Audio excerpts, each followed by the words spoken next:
My world shattered on Thanksgiving Day in a way I never saw coming. I thought I'd faced the worst of humanity growing up in a rough neighborhood where thick skin was a survival skill, but nothing could have prepared me for what unfolded at that dinner table. We were barely 10 seconds into the meal when I saw it. My son Micah, just 8 years old, with his neatly combed curls and dress shirt buttoned to the top like he was trying to impress someone, sat at the end of the long oak dining table. His little legs dangled off the high chair, nervous eyes scanning the table. But something was off. Everyone else had their fancy plates. White porcelain with gold trim, overflowing with turkey, stuffing, cranberry sauce. A real Norman Rockwell painting. Except for Micah. In front of my son was a silver dog bowl, and inside it, kibble. Literal dog food. At first I thought it had to be some kind of mistake. Maybe someone thought it was funny. Maybe the kids were playing a prank. Maybe I was imagining it. But then I saw her. Evelyn, my mother-in-law, Garrett's mom, Micah's grandmother, if you could even call her that. She was sitting straight across from me, wine glass in hand, barely holding in a smug little smile. Her lipstick was perfect. Her pearls didn't move when she spoke, and with a tone like she was complimenting the weather, she said, "A child from the slums doesn't need a feast." Just like that, in front of everyone. No shame, no hesitation. Micah froze. He looked down at the bowl, his shoulders tightening. He didn't cry. He didn't even say a word. But I saw it. The way his lip quivered. How he bit it to hold the tears back. He didn't want to embarrass me. That's who my son is.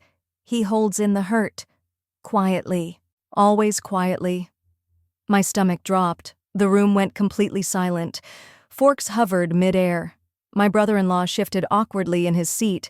My sister-in-law looked down, pretending not to hear. And Garrett, my husband, he just stared at his plate, like he always did when his mother took a cheap shot. Nobody said anything. Not one person. It felt like time had frozen, like the world was waiting to see what I'd do. And in that moment, every version of myself battled inside me. The girl who'd grown up fighting to survive, the woman who'd fought to build a life, the mom who promised her son that he'd never feel small again. I didn't yell. I didn't scream. I didn't throw a glass like some woman in a soap opera. Instead, I stood up, calm, steady. I walked to my son, knelt beside him, and took his little hand in mine. It was cold, clammy, but he squeezed back. I looked up at Evelyn, right into those ice-blue eyes. I didn't say a word. I didn't need to. And then I turned around, my son's hand in mine, and we walked out of that house, past the roast turkey, past the crystal chandeliers, past the stairs, down the hallway, out the front door, into the car, and drove away. Micah sat beside me, quiet, staring out the window. I could see his reflection in the glass, his little fists clenched in his lap. I reached over and brushed a curl from his forehead. He whispered, "Did I do something wrong, Mom?" And I swear that one sentence broke me in a way nothing ever has. I took a deep breath, swallowed the knot in my throat, looked him in the eyes and said, "No, baby, you did everything right. Some people just don't know how to treat others with kindness. That's not your fault." But the truth I didn't say, what I really wanted to say, I didn't tell him that this wasn't the first time Evelyn had tried to put me in my place, or that Garrett's silence wasn't new, or that I had let it slide too many times before. This time, it was different. This time, she came for my son. And that was the last mistake she'd ever make, because the next day, she showed up at my house, panicked, pale, begging.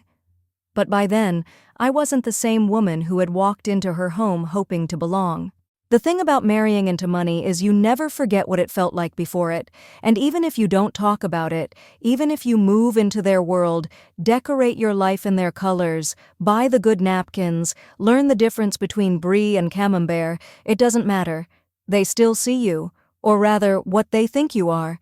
My name is Janelle, and I grew up in a 2-bedroom apartment in a part of town most people wouldn't drive through at night. My mom worked doubles at a diner, and we scraped by with food stamps and whatever secondhand things we could find, but we had warmth, laughter, love. We didn't have much, but we had each other. When I met Garrett, he was different. At least I thought he was. He had this calm, soft-spoken charm. He listened when I talked, didn't flinch when I told him about my childhood or the fact that I'd had Micah from a previous relationship. If anything, he embraced it.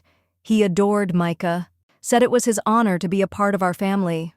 We got married after 2 years. Quiet ceremony, just us, Micah, and a few close friends. Then came his family. That's where the cold started creeping in. Garrett's mother, Evelyn, was a woman carved from glass. Elegant, polished, sharp. Everything about her screamed wealth. The way she dressed, the way she spoke, the way she looked at people like they were beneath her. And from day one, she made it clear I wasn't good enough for her son. She never said it outright. It was always a comment, a glance, a pause just a second too long. "Oh, you don't know how to fold napkins like this. I guess you didn't grow up with formal dinners." This wine might be a bit strong for someone who didn't drink at debutante balls, I suppose. Micah's father wasn't in the picture. That must have been challenging. The way she said challenging felt like a dagger disguised as sympathy. At first I tried to smooth things over. I brought homemade cookies to family brunches. I complimented her decor. I offered to help in the kitchen, even though I always got assigned the most menial tasks. Washing lettuce, arranging chairs, folding laundry. I didn't mess up. And Micah, he tried so hard to win her over. He'd draw her pictures, pick flowers from our backyard to give her. One time he even tried to call her Grandma Evelyn. She blinked and said, "Oh, sweetie, let's stick to just Evelyn. Grandma makes me sound old." He never called her that again. But still, every holiday, every birthday, every family event, I showed up. I smiled. I swallowed every cutting remark. Not for her, not even for Garrett, but for Micah. Because I wanted him to feel like he belonged somewhere. Because deep down, I hoped that maybe, just maybe, if we showed them enough kindness, they'd see us as family too. But with Evelyn, it was always a performance, and we were the ones failing the audition. By the time Thanksgiving rolled around, I'd almost convinced myself things were getting better. Garrett had started standing up for me more often. Subtle things like brushing off his mom's passive-aggressive remarks or offering to leave early if I looked uncomfortable. I told myself that was enough, that maybe after all these years, we were finally starting to be accepted. That morning, we drove over early to help set the table. Evelyn didn't say much, but I thought I caught a trace of warmth in her voice when she greeted us. I even dared to feel hopeful. Micah wore the little blazer I'd bought him, a blue one with gold buttons. He looked so proud. He asked if he could carry the pumpkin pie we made together. I watched him walk up the stairs, holding it carefully.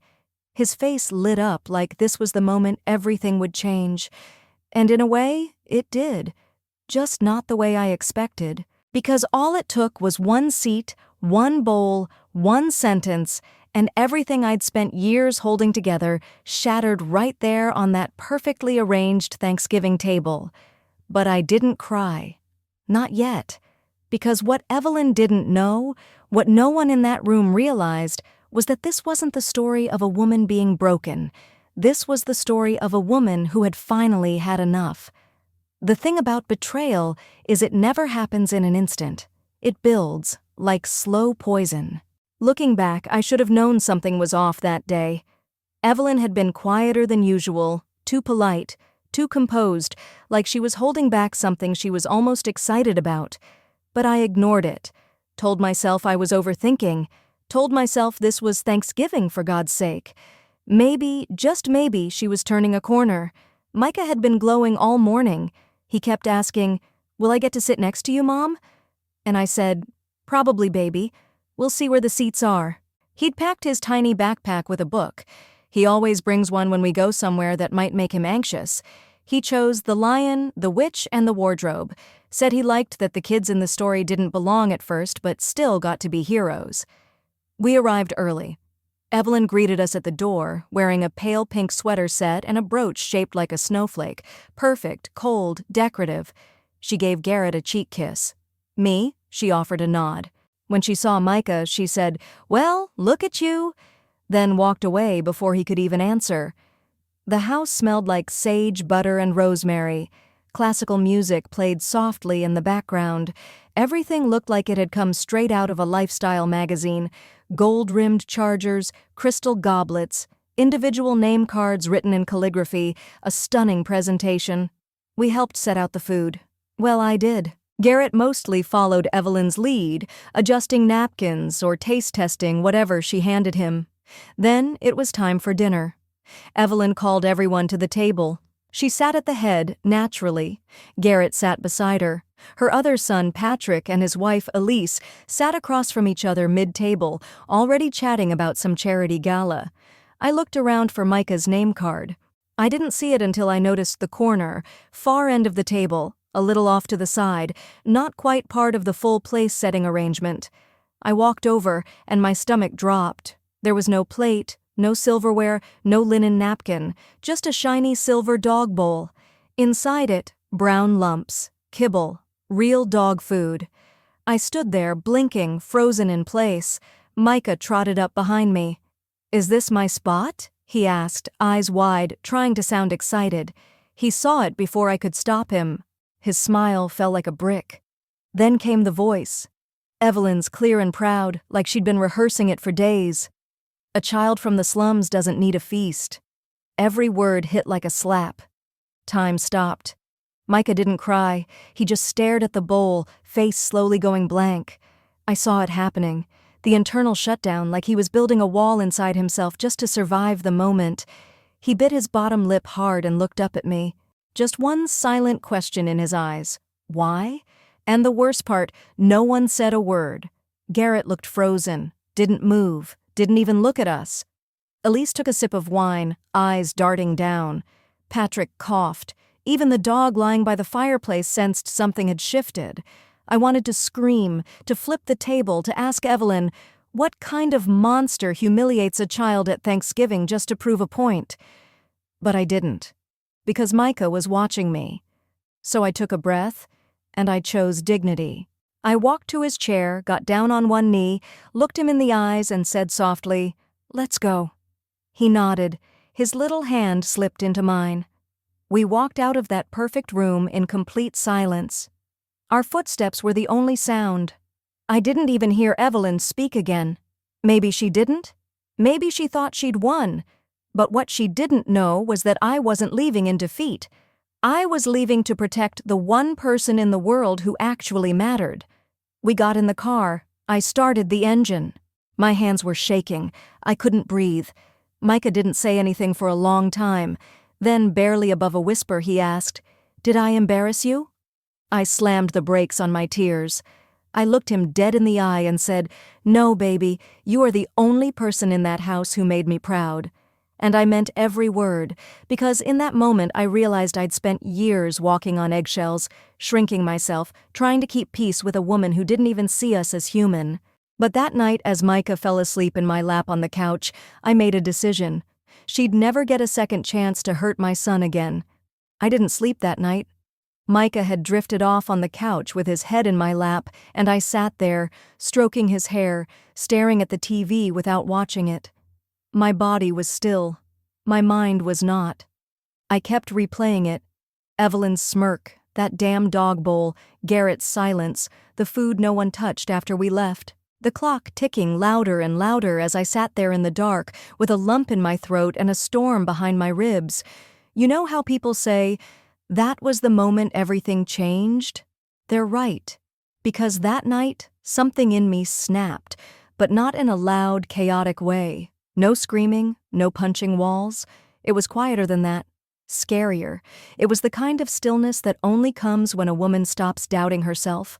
I had bent too far, too long, and for what? To be tolerated? To be insulted behind French doors and white tablecloths while my son, my beautiful, sensitive, brilliant boy, sat there wondering if he didn't deserve a real seat at the table? No more. I gently lifted Micah, carried him to his bed, tucked him in. He didn't stir, not even when I kissed his forehead and whispered, "No one will ever make you feel small again. I promise." Then I walked to the kitchen, poured myself a glass of water, and pulled out my laptop. I didn't even know what I was searching for at first. Lawyers, maybe. Family therapists. I typed in how to set legal boundaries with in-laws and fell into a rabbit hole of posts, threads, and articles written by other women who had been pushed too far. I read one comment that stopped me cold. "You're not overreacting, you're just finally reacting." And suddenly, I wasn't just reading. I was making a plan. I opened a new document and wrote down 3 words. No more access. No more forced family gatherings. No more pretending for Garrett's sake. No more polite smiles at the expense of my son's dignity.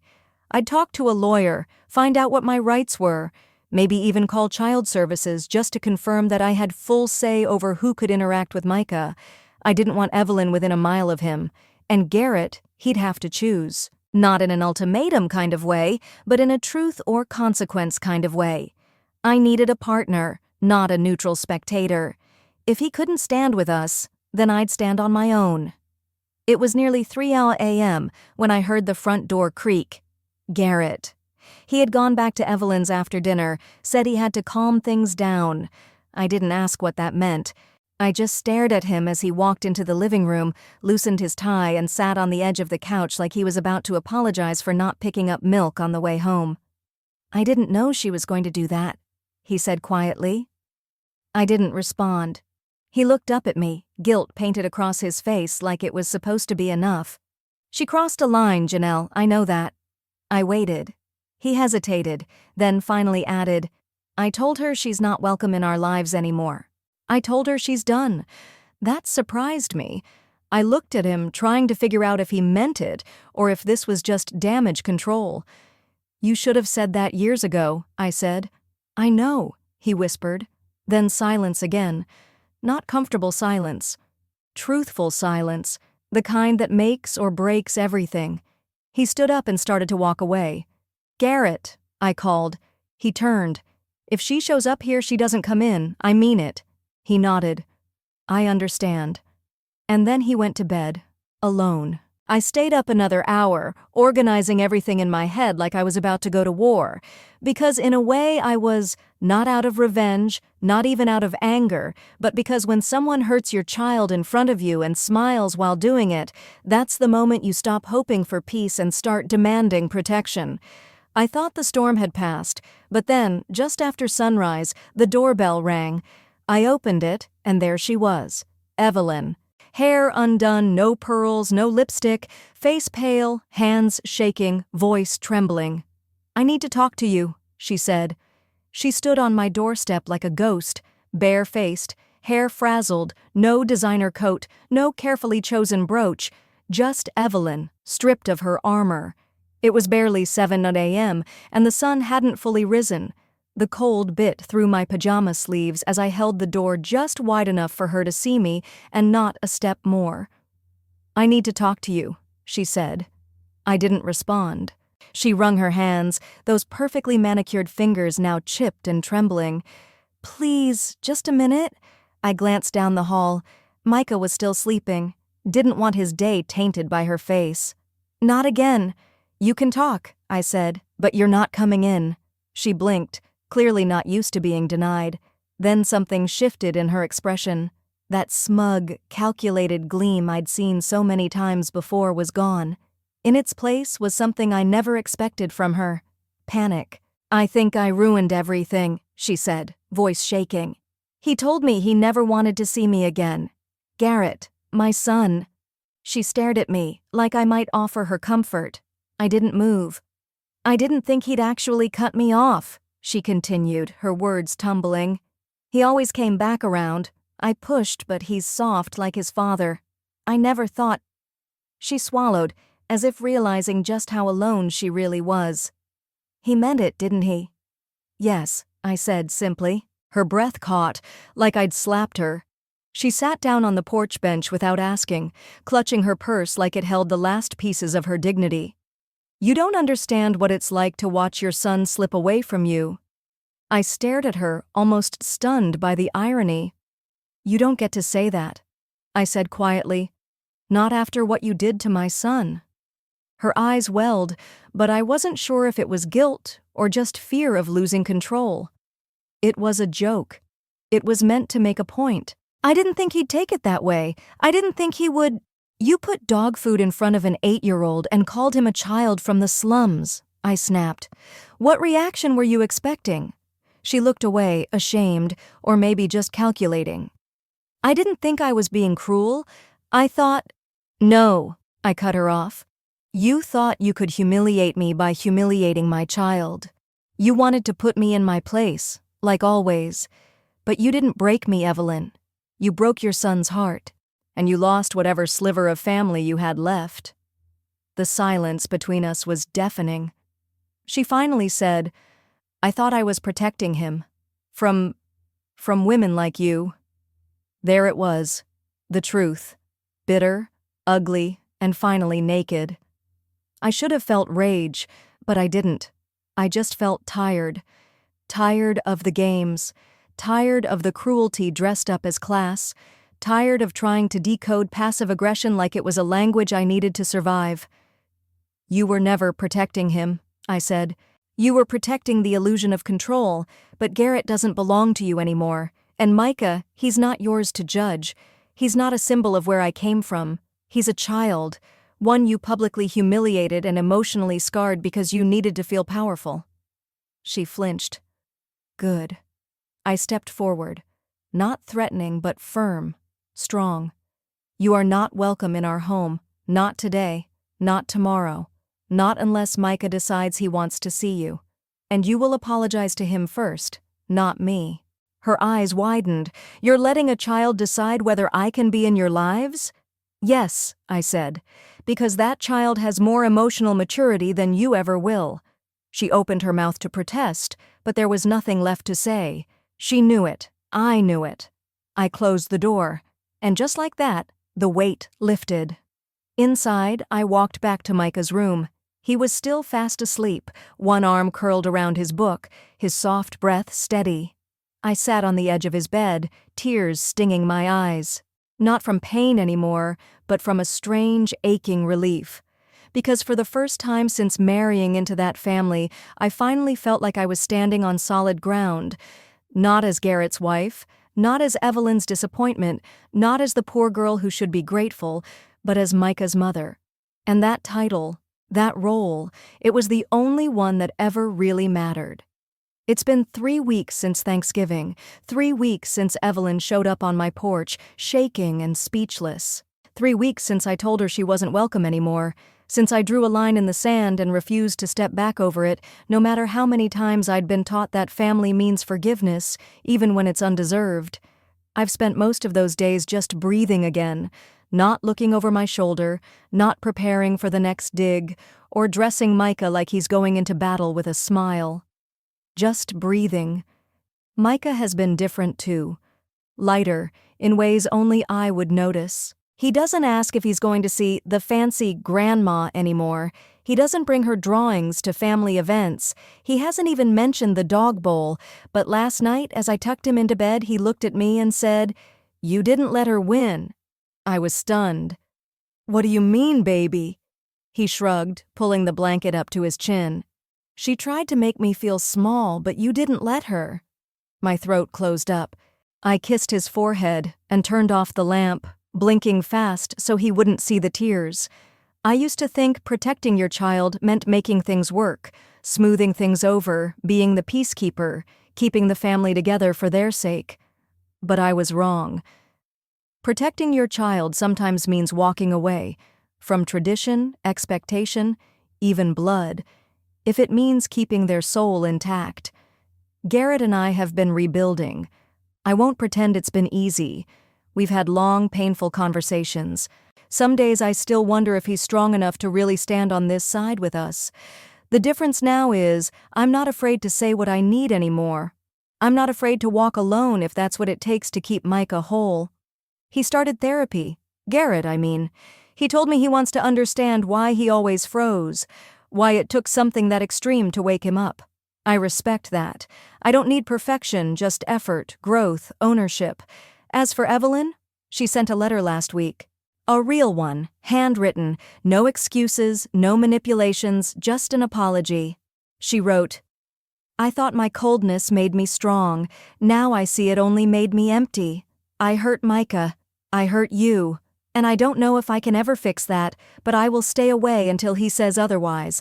I understand now. Your silence was strength and I never had that." I haven't responded. I don't know if I ever will, because I realized something else in all this. Not every story needs a reconciliation to have a happy ending. Sometimes healing looks like distance. Sometimes closure looks like a locked door, and sometimes the healthiest thing you can do is stop trying to rewrite someone else's role in your life and start rewriting your own. Micah and I started a new tradition this year. The Saturday after Thanksgiving, just the two of us, we made a gratitude picnic on the living room floor. No formality, no place cards, just us in pajamas, eating leftover mac and cheese and talking about the things we were thankful for. He said, "I'm thankful for Mom not letting mean people stay." I said, "Me too." We laughed. We watched old cartoons. He read me a chapter from The Lion, the Witch, and the Wardrobe. I listened, and I thought about how that story ends, not just with a battle, but with 4 kids who finally realize their power, even when the world tells them they're small. That's what I want for him, to never forget his worth. To know that family isn't about bloodlines and dinner invitations. It's about safety, respect, love that doesn't humiliate or demand that you shrink yourself to fit in. So, if you're watching this and you've ever felt the need to endure someone's cruelty because they're family, please hear this. You're allowed to walk away. You're allowed to protect your peace. You're allowed to protect your children. You're allowed to say, "That was the last time." You don't owe anyone your silence. You don't owe anyone a seat at your table just because they share your last name. Micah's seat is now next to mine, where it belongs. His plate is full. His eyes are bright. His spirit is intact. And that's what real family looks like.